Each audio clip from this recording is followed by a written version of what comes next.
Yeah, like I don't know if I told you this already, but with Aerosmith, the first album I ever bought was Get a Grip.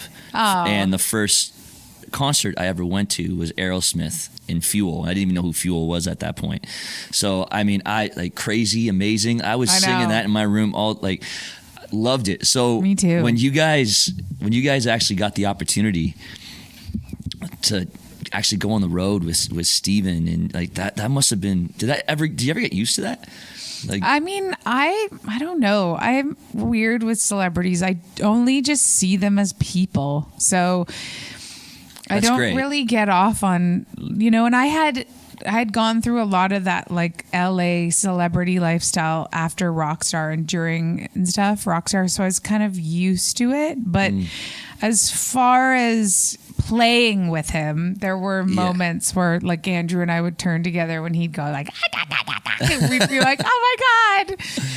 But in that situation, you really just want to do a great job. Put the pressure on. Yeah. On And bit, so, right? and have fun. And that must build your confidence though, right? Like when you're looking at like from being a solo act to being in a band to backing up Aerosmith. Yeah, it was awesome. Walking away, like when you go back to being a solo artist, are you kind of going back with a few more tricks up your sleeve or is it just like more just validation of, wait, I got this?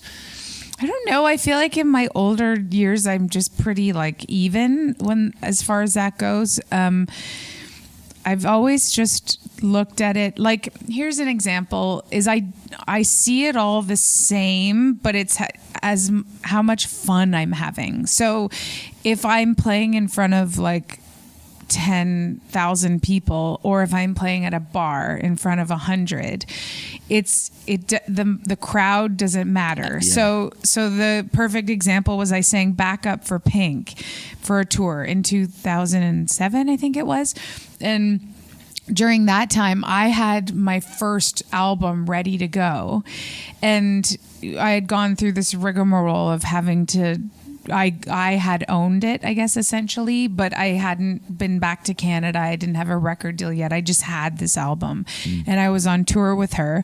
And then so we went across the US and then they asked if I would join them in Europe. I think that was with like Justin Timberlake. Like if I said yes at the time, but then after I said yes, I was like, I'm like bored. Like singing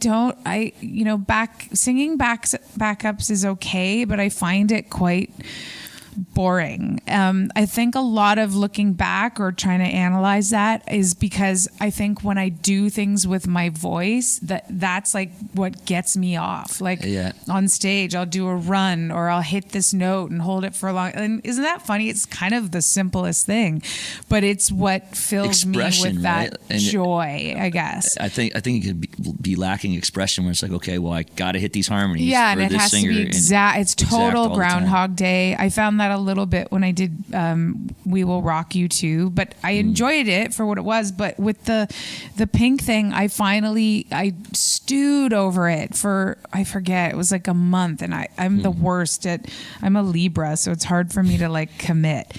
And then I finally decided, and I said to myself, I would rather sing at a bar for 100 people than keep doing this backup thing, and I left.